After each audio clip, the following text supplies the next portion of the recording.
Então vamos lá, um exemplo aí. Ó. Dada uma distribuição, né, que tenha média 3 e variância 9, vamos calcular essa probabilidade aqui, beleza? Então vamos fazer o seguinte, vamos primeiro fazer a transformação aí para a gente poder usar as tabelas lá. Então, olha só, se você quiser trocar o x por z, não precisa colocar isso aqui, ó. Você já pode colocar z aqui no lugar do x, não tem problema.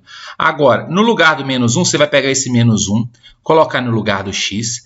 Você vai pegar esse 3, que é a média, colocar no lugar dele. E esse 9, você vai calcular a raiz dele e colocar aqui embaixo. Por isso que eu coloquei, ó, menos 1, esse menos 1 é o valor daqui.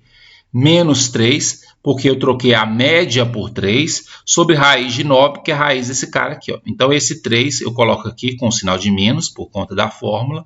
Raiz desse segundo eu coloco aqui embaixo, né? E o menos 1, que é esse valor aqui.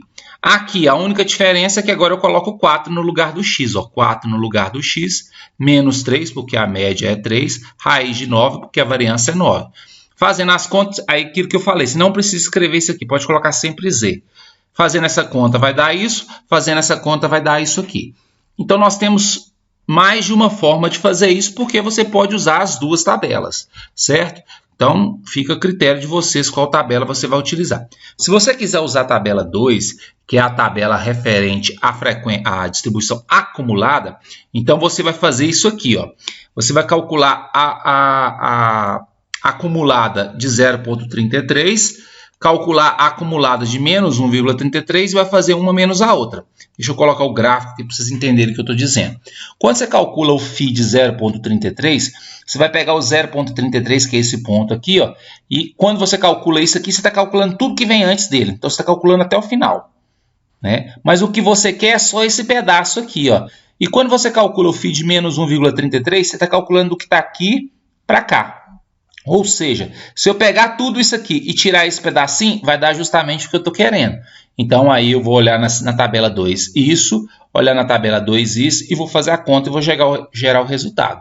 Agora, outra possibilidade é usar a tabela 1. Como que a gente usa a tabela 1? Olha só, como eu estou querendo calcular esse pedaço, a tabela 1 ela calcula entre 0 e um valor qualquer, né? Então, eu vou calcular entre 0 e 0,33, certo? Que é esse pedaço que eu estou colocando aqui.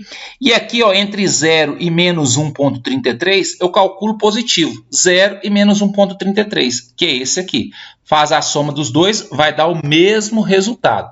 Você vai encontrar o mesmo resultado das duas formas, entendeu? Depois eu vou fazer exemplo para mostrar como se usa a tabela novamente.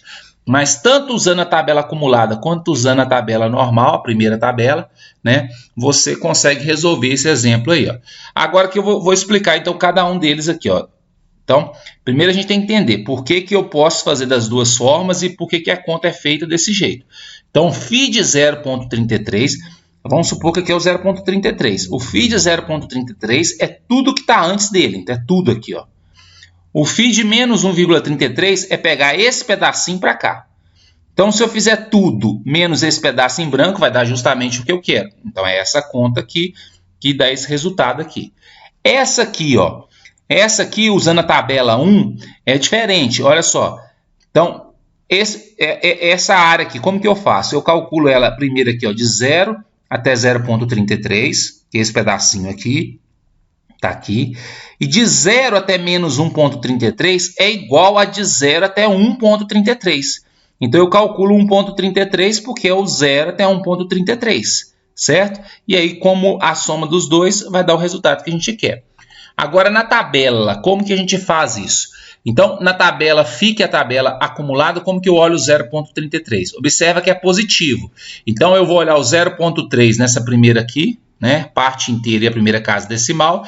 E a segunda casa decimal é o 3, eu vou vir aqui, ó. Então, o 3 eu vou vir aqui, ó. Então, é 0,62930, certo? Por isso que deu esse valor aqui. E o φ de menos 1,33, aí já é a outra tabela acumulada, porque é a parte negativa. Então, ó, menos 1,3, tá aqui, ó, menos 1,3. E a segunda casa decimal é o 3, ó. A segunda casa decimal é o 3, é ela aqui, ó. Né? Observa que na primeira tabela da positiva, a segunda casa decimal está crescendo. Ó. Na negativa, ela é decrescente. Aqui, ó, 9, 8, 7, 6, 5, 4, 3. O 3 está aqui. Ó. Então o valor dela já é esse aqui, ó. Por isso que na subtração lá deu isso menos isso, certo? E deu esse resultado, por isso, ó.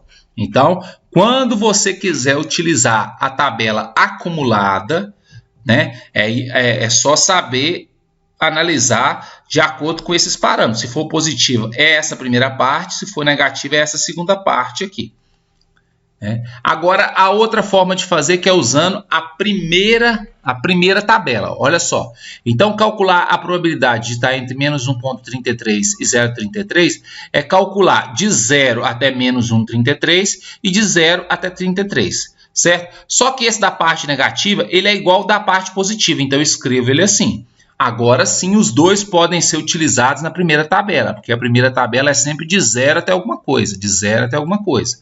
Olha só, vamos lá. Esse primeiro aqui, ó, 1,33. Então, parte inteira e primeira casa decimal, 1,3 está aqui, ó. Agora, a segunda casa decimal igual a 3 é esse aqui, ó. Então, o valor vai ser esse aqui, ó, 0,40824. O 0,33 está aqui. Segunda casa, que é o 3, está aqui. Então, juntando esse com esse, vai dar esse aqui. E aí, substituindo os valores, somando os dois aqui, a gente vai gerar o resultado que o exercício encontrou lá. Então, você pode fazer tanto com a tabela normal quanto acumulada.